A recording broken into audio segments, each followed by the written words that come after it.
নজর রাখবো যে খবরের দিকে। প্রথম দফা ভোটের দুদিন আগে আজ তৃণমূলের ইস্তেহার প্রকাশ অনুষ্ঠানে থাকতে পারেন অভিষেক বন্দ্যোপাধ্যায় এবং বিভিন্ন সামাজিক প্রকল্পে রাজ্যের শাসক দলের কি প্রতিশ্রুতি, নজর রাজনৈতিক মহলের। আপনাদের আরো একবার জানিয়ে রাখবো, প্রথম দফা ভোটের দুদিন আগে আজ ইস্তেহার প্রকাশ করতে চলেছে রাজ্যের শাসক দল তৃণমূল। বিভিন্ন সামাজিক প্রকল্পে কি প্রতিশ্রুতি, সেই দিকেই কিন্তু মূলত নজর রাজনৈতিক মহলের।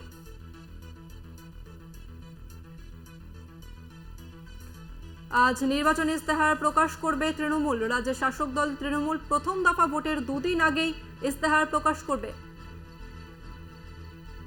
আমাদের সঙ্গে রয়েছে আমাদের বিশেষ প্রতিনিধি দেবজ্যোতি ঘোষ। দেবজ্যোতি, বিজেপি ইতিমধ্যেই তাদের ইস্তেহার প্রকাশ করেছে, আজ রাজ্যের শাসক দল তারা ইস্তেহার প্রকাশ করবে। মূলত এই ইস্তেহারে কি কি জিনিস গুরুত্ব পাবে বলে জানা যাচ্ছে? দেখো, তৃণমূল কংগ্রেসের পক্ষ থেকে আজকে তাদের রাজনৈতিক ইস্তেহার প্রকাশ করা হবে। যেমন ইতিমধ্যে ইন্ডিয়া জোটে তারা রয়েছেন, সেখান থেকে তাদের ম্যানিফেস্টো প্রকাশ হয়েছে।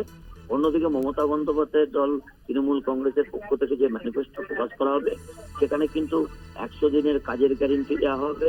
অন্যদিকে আবাস যোজনার যে ঘোষণা মমতা বন্দ্যোপাধ্যায় করেছেন, ডিসেম্বরের মধ্যে প্রায় 20 লক্ষ মানুষের আবাস তারা তৈরি করে দেবেন, সেইগুলো যেমন ঘোষণা থাকবে।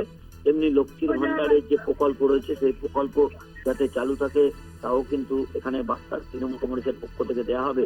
এছাড়াও বিভিন্ন যে ধর্মীয় বিভাজন সৃষ্টি হয়েছে, সেখানে সমস্ত ধর্মকে সমানভাবে গুরুত্ব দেওয়ার কথাও কিন্তু আজকের ম্যানিফেস্টোতে প্রকাশ করা হবে।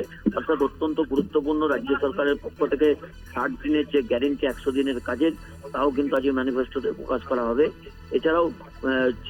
এছাড়াও ছেলেদের জন্য, অর্থাৎ যারা শিক্ষিত যুবক, তাদের কিন্তু বেশ কিছু প্রকল্পের ঘোষণা করা হতে পারে। অর্থাৎ তাদের কিন্তু ব্যবসায়িক লোনের জন্য তৃণমূল কংগ্রেসের পক্ষ থেকে ইস্তাহারে বিশেষ কিছু সুবিধা দেওয়া হতে পারে বলে তৃণমূল সূত্রের খবর। একদমই দেবজ্যোতি, ধন্যবাদ তোমাকে। আপনাদের আরো একবার জানিয়ে রাখি, প্রথম দফা ভোটের দুদিন আগে অর্থাৎ আজ তৃণমূলের ইস্তেহার প্রকাশ এবং ইস্তেহার প্রকাশ অনুষ্ঠানে থাকতে পারেন অভিষেক বন্দ্যোপাধ্যায়